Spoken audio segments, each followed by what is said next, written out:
పెద్దిరెడ్డి రామచంద్రారెడ్డి అక్రమాలపై ఖచ్చితంగా చట్టపరమైన చర్యలు తీసుకుంటామన్నారు ఏపీ మంత్రులు అనగాని సత్యప్రసాద్, సత్యకుమార్. ఆయన ఏ శాఖలో ఉంటే ఆ శాఖలో భారీగా దందాలు చేశారని, అక్రమ వ్యవహారాలు బయటపడతాయనే భయంతోనే మదనపల్లిలో డాక్యుమెంట్లకు నిప్పు పెట్టించాడని ఆరోపించారు. పెద్దిరెడ్డి చేసిన ప్రతి పాపానికి ఖచ్చితంగా చర్యలుంటాయని మంత్రులు స్పష్టం చేశారు.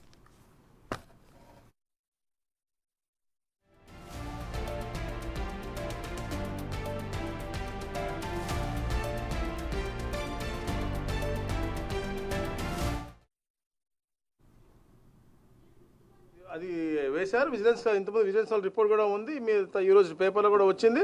దాని మీద ఎస్పీ గారితో, సిఎఫ్ఓ గారితో, కలెక్టర్ గారితో కమిటీ వేశారు. తప్పకుండా రిపోర్ట్ వచ్చిన తర్వాత యాక్షన్ అనేది డెఫినెట్గా ఉంటుంది. నేను గతంలో చెప్పాను, ఎంతటి పెద్దవారు ఉన్నా, మీరు మదనపల్లి ఫైల్స్ మనోడు అడిగారు, ఎంతటి పెద్దవారు ఉన్నా కూడా తప్పకుండా వారి మీద యాక్షన్ ఉంటుంది. మాకు ప్రాథమిక అంచనా వచ్చింది. ఎప్పుడు ఎలా వెబ్ ల్యాండ్లు మారినాయో, ఎప్పుడెప్పుడు ఎలా మారినాయో మాకు ప్రాథమిక అంచనా వచ్చింది. మేము కూడా గతంలో పత్రికా సోదరులకు చెప్పాము.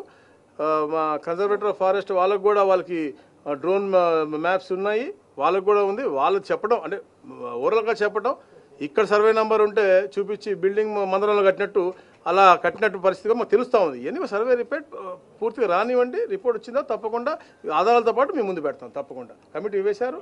3 men జిల్లా SP, conservator of forest and collector గారితో కమిటీ వేశారు. ఆల్రెడీ అది సిఎస్ గారు ఆర్డర్ కూడా ఇచ్చారు ఇవాళ పొద్దున్నే. తప్పకుండా ఆ నివేదిక వచ్చిన తర్వాత మళ్ళీ ఇక్కడే కూర్చొని విత్ పక్కా ప్రూఫ్ మేము చెప్తాం. Thank you.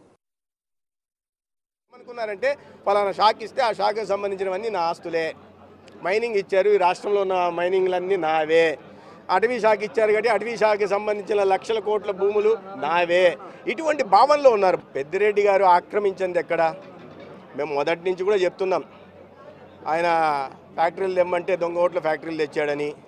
సో ఆక్రమణలకు ఒకవేళ మీరు ఒక కేస్ స్టడీ, పెద్దిరెడ్డి గారి కుటుంబం చేసిన పాపాలు అనేక యూనివర్సిటీలు, ప్రతిష్టాత్మక యూనివర్సిటీలు కేస్ స్టడీగా చేయాలి. ఇటువంటి మోసాలు, ఇటువంటి ఘోరాలు, ఇటువంటి పాపాలు, ఇటువంటి కబ్జాలు, ఇటువంటి అరాచకాలు ఒక కుటుంబం చేయగలదా రాజకీయాల్లో అనే విషయాన్ని వాళ్ళని కేస్ స్టడీగా తీసుకోవాల్సింది. వారు చేయని కబ్జా లేదు, వారు చేయని పాపం లేదు. అక్కడెందుకు తమ్మలపల్లి ప్రాంతానికి పోతే, మదనపల్లి ప్రాంతానికి పోతే ఎక్కడికి పోయినా కూడా కబ్జాలు చేశారు. చివరికి ఎంతకు బరి తెగించారంటే వాళ్ళ పాపాలు బయటకు పడతాయని చెప్పి ఎంఆర్ఓ ఆఫీస్ని, దాంట్లో ఉన్న డాక్యుమెంట్లను కాల్ చేసే స్థాయికి దిగజారారు. విచారణ జరుగుతుంది. ఖచ్చితంగా దోషులు తప్పించుకునే ప్రసక్తి లేదు.